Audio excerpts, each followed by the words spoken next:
नमस्कार दोस्तों, एक बार फिर से आप सबका स्वागत करता हूं मेरे इस चैनल संदीप स्टडी सेंटर में। जैसा कि आप सबको पता है, बाल मनोविज्ञान की क्लास चला रहे हैं। बाल मनोविज्ञान के अंतर्गत आज हमारा दूसरा क्लास है। इसके पहले हमने शिक्षा पे बात कर ली है। अगर आपने उस क्लास को देखा होगा तो शिक्षा पे हमने बात कर ली है, और शिक्षा से जुड़े हुए एक टॉपिक मनोविज्ञान, उस पर आज हम लोग बात करेंगे। इसके अंतर्गत बहुत सारे ट्रिक्स के माध्यम से आपको मैं याद कराने की कोशिश करूँगा। इंपॉर्टेंट हो जाता है कि किस तरह से क्वेश्चन आते हैं। एक या तो पूछेगा उसके अर्थ को लेके, और दूसरा इंपॉर्टेंट हो जाता है उसके परिभाषा को लेकर, जैसे कि हमने शिक्षा में देखा था किस वैज्ञानिक ने किस तरह से उसको परिभाषित किया है। शुरुआत करते हैं फंडामेंटल क्वेश्चन के साथ। मनोविज्ञान क्या है, अच्छे से देखना। मनोविज्ञान ग्रीक भाषा के दो शब्दों, जो आप साइकोलॉजी कहते हो, साइके प्लस लोगस से बना है। वही मैंने अर्थ भी लिखा है। साइके का अर्थ होता है आत्मा, लोगस का अर्थ होता है अध्ययन। इस प्रकार इसे आत्मा का अध्ययन करने वाला विषय माना गया। और जैसे जैसे आगे जाओगे ये बदलते जाएगा। नहीं, आत्मा का विज्ञान ना होके साइके का अर्थ होता है मन, फिर इसे मन का विज्ञान कहेंगे, फिर इसे चेतना का विज्ञान कहा जाएगा, और अंतिम रूप से आपके पास आएगा वो रहेगा व्यवहार का अध्ययन। साथ में मानसिक प्रक्रिया भी वहाँ पे जुड़ जाएगा। अरस्तु एवं प्लेटो मनोविज्ञान आत्मा का विज्ञान है। इनके द्वारा कहना है कि मनोविज्ञान क्या है, आत्मा का विज्ञान है। गैरिट का नाम आपको याद रखना है, और अरस्तु प्लेटो भी इंपॉर्टेंट है क्योंकि पूछा जाता है किस वैज्ञानिक ने आत्मा का विज्ञान कहा है। गैरिट ने सर्वप्रथम मनोविज्ञान को आत्मा का विज्ञान कहा है। नेक्स्ट देखेंगे, लिबनिज और लॉक आते हैं, और वो कहते हैं कि नहीं, साइके का अर्थ आत्मा ना होकर के मन होता है। इस प्रकार लिबनिज और लॉक कहते हैं कि मनोविज्ञान, ठीक है, मन का विज्ञान है।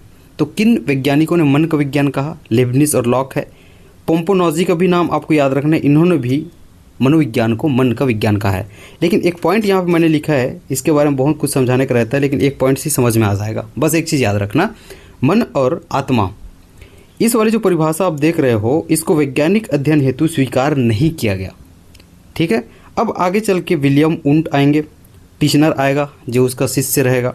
उसके बाद देखेंगे वाइव है, जेम्स सिल्ली और विलियम जेम्स।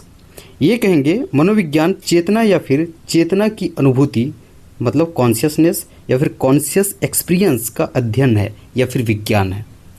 तो इस प्रकार आपके पास आत्मा का विज्ञान, मन का विज्ञान, चेतना का विज्ञान कहने वाले वैज्ञानिकों का नाम सामने आता है। वहीं पे आधुनिक वैज्ञानिक आते हैं वॉटसन, और इनका कहना होता है कि मनोविज्ञान व्यवहार का विज्ञान है। और सर्वप्रथम इन्होंने ऐसे कहा, सीखना, प्रत्यक्षण, हाव भाव जिसका वस्तुनिष्ठ अध्ययन संभव हो, उसका अध्ययन मनोविज्ञान है। तो वहीं पे उन मानसिक क्रियाओं को भी, मानसिक प्रक्रियाओं के अध्ययन को भी इसमें शामिल किया जा सकता है, याद रखना, जिसके बारे में व्यवहारात्मक तथा मनोवैज्ञानिक आंकड़े के आधार पर अनुमान लगाया जा सके। मतलब साफ है कि मनोविज्ञान जो है, ठीक है, व्यवहार प्लस मानसिक प्रक्रियाओं का अध्ययन है, मानसिक प्रक्रियाओं का विज्ञान है। इसका अर्थ यही निकल रहा है। अब निष्कर्ष देखेंगे। इस प्रकार उत्तम परिभाषा देते हुए सेंट्रोक कहते हैं, इस सभी को देख के उत्तम परिभाषा सेंट्रोक की तरफ से आता है, और सेंट्रोक कहते हैं व्यवहार एवं मानसिक प्रक्रियाओं का, याद रखना, वैज्ञानिक साइंटिफिक स्टडी, ठीक है, अध्ययन मनोविज्ञान है। और उसी प्रकार बेरोन भी कहते हैं मनोविज्ञान संज्ञात्मक प्रक्रियाओं एवं व्यवहार के वैज्ञानिक रूप में उत्तम ढंग से परिभाषित किया जा सकता है। वहीं पे सिसरेली और मेयर का आपको परिभाषा याद रखना है, व्यवहार एवं मानसिक प्रक्रियाओं का वैज्ञानिक अध्ययन मनोविज्ञान है। तो यहाँ तक के भी क्वेश्चन आपके बहुत सारे बन सकते हैं। पहला, साइके का अर्थ क्या है, लोगस का अर्थ क्या है, साइकोलॉजी किस प्रकार से आया है, और दूसरा चीज़, किन वैज्ञानिकों ने आत्मा का विज्ञान का, मैं ट्रिक से याद कराऊंगा, किन वैज्ञानिकों ने इन्हें मन का विज्ञान कहा, किन्होंने चेतना का विज्ञान कहा, और किन किन ने इन्हें व्यवहार का विज्ञान कहा है। आगे मैंने आपके लिए ट्रिक रखा है, उससे ये चीज़ याद हो जाएगा। देखेंगे वॉटसन, एक बार इसको अच्छे से पढ़ लेना, ये भी काफ़ी इंपॉर्टेंट है। वॉटसन इनमें इंपॉर्टेंट हो जाएगा। मैकडूगल भी है इंपॉर्टेंट, इसमें आप 4-5 देख रहे हो, इवन 6 है यहाँ पे, ठीक है। ये जो देख रहे हो सभी इंपॉर्टेंट है, इसको अच्छे से पढ़ लेना, रट लेना, ठीक है, याद रखना। वॉटसन कहते हैं मनोविज्ञान व्यवहार का, याद रखना, निश्चित या शुद्ध विज्ञान है। उसी प्रकार मैकडूगल कहते हैं मनोविज्ञान आचरण एवं व्यवहार का धनात्मक विज्ञान है। क्रो एंड क्रो की बात करें तो वो कहते हैं मानव व्यवहार एवं मानव संबंधों का विज्ञान है मनोविज्ञान। वुडवर्थ का कहना है कि मनोविज्ञान वातावरण के संपर्क में होने वाले मानव व्यवहारों का विज्ञान है। मन, व्यवहार और अनुभव का विज्ञान मनोविज्ञान है। मन, इनके बारे में याद रखना, आधुनिक मनोविज्ञान का संबंध मानव व्यवहार की वैज्ञानिक खोज से है। आपको पूछा जा सकता है कि ये परिभाषा किसका है, या फिर वॉटसन के अनुसार क्या है, मैकडूगल के अनुसार क्या है, क्रो एंड क्रो ने मनोविज्ञान को किस प्रकार से परिभाषित किया है। ठीक है, नेक्स्ट चलते हैं। पिल्सबरी, इसके बाद हम लोग ट्रिक देखेंगे। पिल्सबरी देखना, इनका कहना है कि मनोविज्ञान, याद रखना, मानव व्यवहार का विज्ञान है। गैरिसन का कहना है मनोविज्ञान का संबंध प्रत्यक्ष मानव व्यवहार से है। इंपॉर्टेंट है, याद रखना गैरिसन। वेरिंग वारेन, इनका भी याद रखना। वेरिंग कहते हैं, जैसे कि आपने यहाँ पे देखा सेम ही रहेगा वेरिंग का। वुडवर्थ का वातावरण के संपर्क में होने वाले मानव व्यवहारों का विज्ञान है। सेम टू सेम आपको वेरिंग के बारे में भी देखने को मिल जाएगा। ठीक है, यहाँ पे देखना, वातावरण के संपर्क में होने वाले मानव व्यवहारों का विज्ञान है। वारेन, वह विज्ञान, मतलब मनोविज्ञान वह विज्ञान है जो जीवधारी तथा वातावरण की पारस्परिक अंतरक्रिया से संबंधित है। सभी का अर्थ देखोगे तो एक ही चीज़ है, व्यवहार का विज्ञान है प्लस मानसिक प्रक्रियाओं का विज्ञान है या फिर अध्ययन है मनोविज्ञान। ठीक है, सभी का निष्कर्ष ऐसे निकलेगा। बलविंदर, इनका याद रखना, किसी मानव मस्तिष्क में किसी जीव या प्राणी के संदर्भ में आए विचारों का मानव मस्तिष्क द्वारा निकाले गए निष्कर्ष को परिभाषित करना मनोविज्ञान कहलाता है। सबका निष्कर्ष एक ही है, व्यवहार का विज्ञान, मानसिक प्रक्रियाओं का विज्ञान। अब हम लोग सबसे अहम हिस्से पे आते हैं, जहाँ से सबसे ज़्यादा क्वेश्चन पूछा जाता है। यही पूछा जाता है, आत्मा का विज्ञान किसने कहा, मन का विज्ञान किसने कहा, चेतना का विज्ञान किसने कहा, व्यवहार का विज्ञान किसने कहा।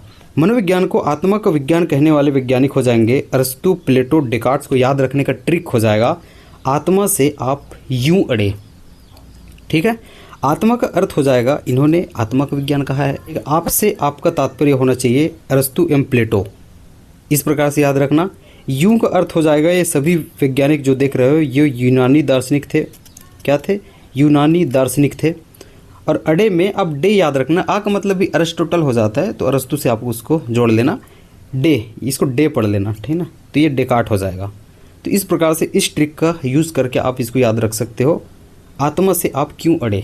ठीक है, अरस्तु, प्लेटो, डेकार्ट, इन्होंने आत्मा का विज्ञान कहा है मनोविज्ञान को। उसी प्रकार पलक की बाई मस्ती में, पलक की बाई मस्ती में, पलक आपको याद रखना है, पा से पंपोलॉजी हो जाएगा, लक से आप लॉक याद रख लेना, बाई से आप बरकली कर लेना, एक बा को पकड़ लेना, ए को साइलेंट कर लेना, मस्ती से मस्तिष्क हो जाएगा, क्योंकि इन वैज्ञानिकों ने मस्तिष्क का विज्ञान कहा है मनोविज्ञान। आई होप कि आपको समझ में आ रहा होगा। निम्न वैज्ञानिकों ने मनोविज्ञान को चेतना का विज्ञान कहा। इसके लिए ट्रिक हो जाएगा, चेतना को विलियम ने सजवाई। किसने सजवाई है भैया? विलियम ने चेतना को सजवाई है। चेतना का अर्थ हो जाएगा, इन्होंने चेतना का विज्ञान कहा है। विलियम का अर्थ विलियम उंट हो जाएगा। सजवाई आपको याद रखना है, सभी चीज़ें यहीं से निकलेगी। सजवाई का अर्थ हो जाएगा, सा का अर्थ हो जाएगा सल्ली, जा का अर्थ हो जाएगा जेम्स, वा का अर्थ हो जाएगा, ठीक है, ई मत करना, वा वाइव। ठीक, तो जेम्स सल्ली, विलियम जेम्स वाइव, चेतना को विलियम ने सजवाई, ये आपके लिए ट्रिक होनी चाहिए। एक और ट्रिक है, शिवम व्यवहार में ऊड जैसा। ऊड का अर्थ लकड़ी होता है, कठोर होता है, तो शिवम का व्यवहार कठोर है, ऐसा आप कर लो।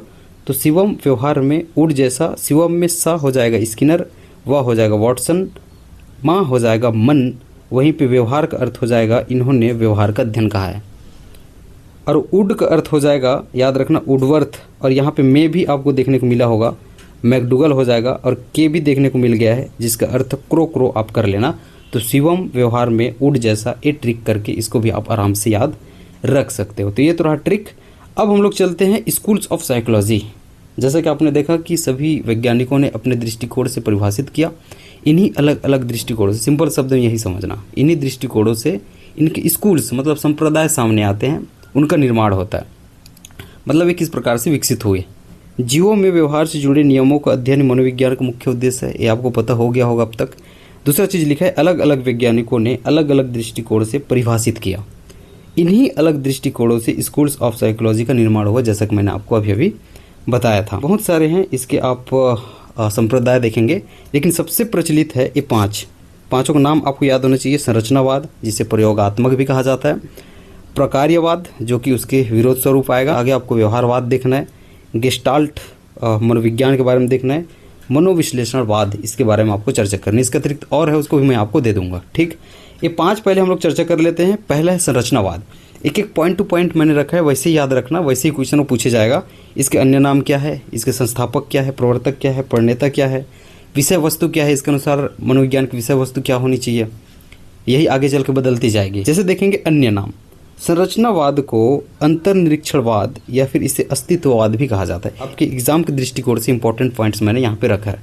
प्रवर्तक समझा भी सकते थे, बट आप डायरेक्ट याद रखना, प्रवर्तक या फिर इसको स्थापित करने का श्रेय विलियम उंट एवं उसके शिष्य टिचनर को दिया जाता है। एक्चुअल में टिचनर ने अमेरिका के कॉर्नेल विश्वविद्यालय में 1892 में इसे प्रारंभ किया था।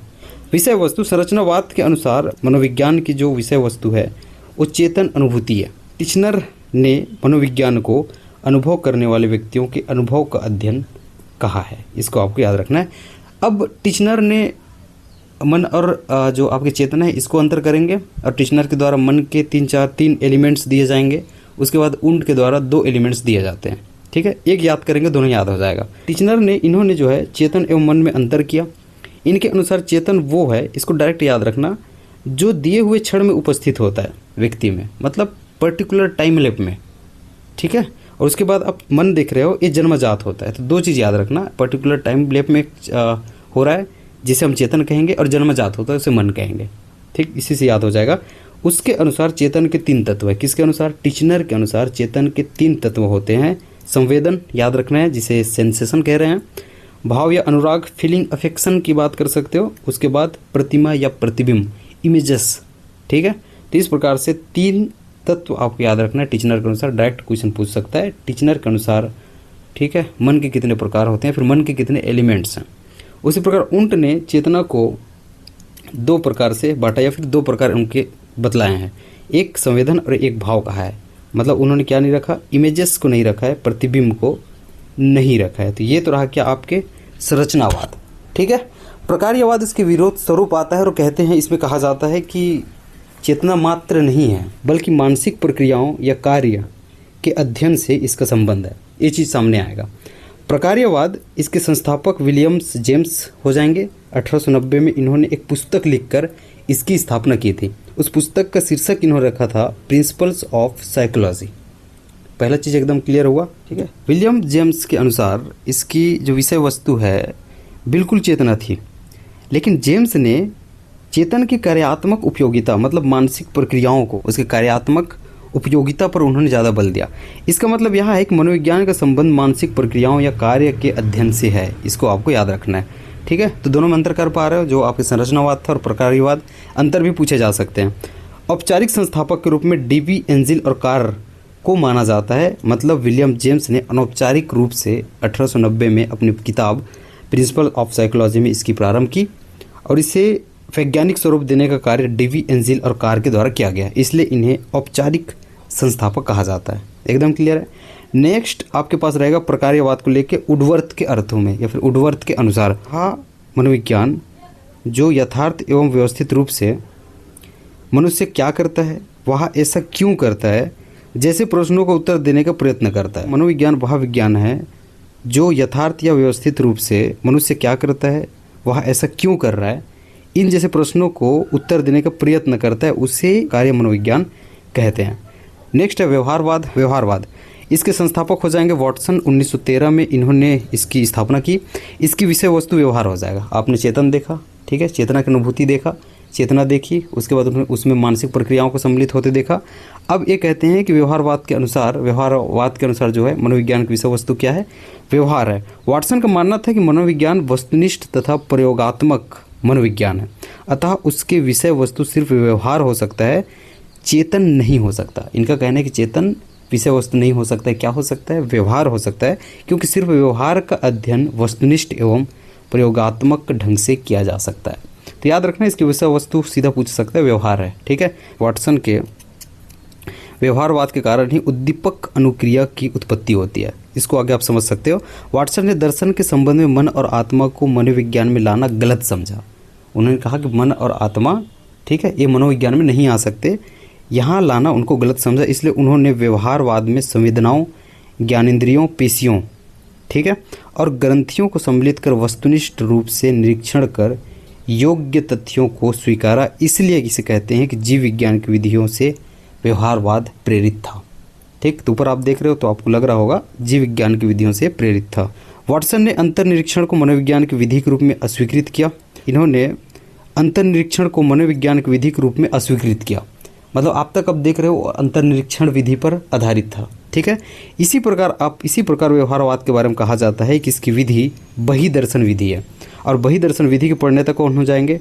वाटसन हो जाएंगे। इसलिए कहा जाता है क्योंकि उन्होंने अंतर्दर्शन विधि को स्वीकार नहीं किया।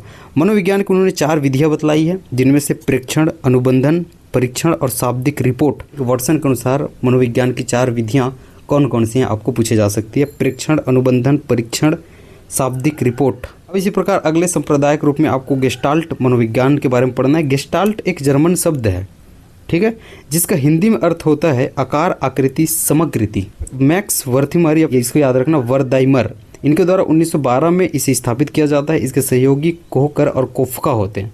गेस्टाल्ट मनोविज्ञान अनुसार मनोविज्ञान मानसिक प्रक्रियाओं के संगठन का विज्ञान है। ये परिभाषा भी पूछा जा सकता है।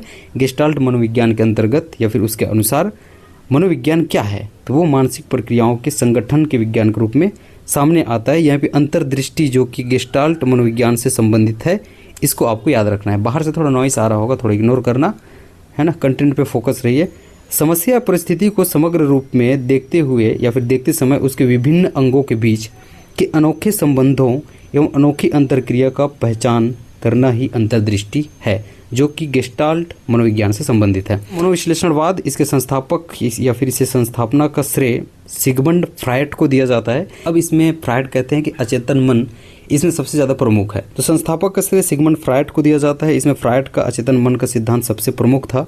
उन्होंने सभी तरह के असामान्य व्यवहारों का कारण इसी अचेतन मन में होते बतलाया था। मन की अवस्थाएं आप देखेंगे, इसके अनुसार मन की अवस्थाएं फ्रायड ने 3 अवस्थाओं में मन को बांटा है। ये आपको क्वेश्चन पूछे जा सकते हैं। उन्होंने कहा ज्ञात होता है, एक होता है अर्धज्ञात, एक होता है अज्ञात, जो आगे चलकर इदम, अहम, प्रअहम, ईगो, सुपर ईगो में वर्गीकृत होते हैं। तो इसको आपको याद रखना है कि मन की अवस्थाएं कौन कौन सी है, आगे चल के किस किस अवस्था में ये वर्गीकृत हो रहे हैं। फ्रायड ने अचेतन के अध्ययन की अनेक विधियां बतलाई थी। इनमें से प्रमुख विधियां जो थी वो है मुक्त सहचरी विधि, वो है सम्मोहन, वो है स्वप्न की व्याख्या। चार्जिंग के थोड़ा सा इशू है, इसलिए ठीक है, एक क्लास में यहीं पे विराम दे रहा हूँ। इसको जल्दी से जल्दी खत्म करना, क्योंकि कल आपके पास इतना ही कंटेंट और आने वाला है। वीडियो कैसी लगी कमेंट करके बताना, उससे एक कॉन्फिडेंस आता है कि हाँ भाई लोग पढ़ रहे हैं। मुझे पता होना चाहिए कि आपको क्या एक क्लासेस पसंद आ रही है, इसके बाद MCQ क्लास होती है वो पसंद आ रही है, इसके बाद टेस्ट भी आपको लेता हूँ इसी टॉपिक का जो कि ग्रुप में होता है, क्या वो भी पसंद आ रही है। मिलता हूँ अब मनोविज्ञान के सेकंड पार्ट के साथ। अच्छे से पढ़ाई करना। बहुत बहुत धन्यवाद।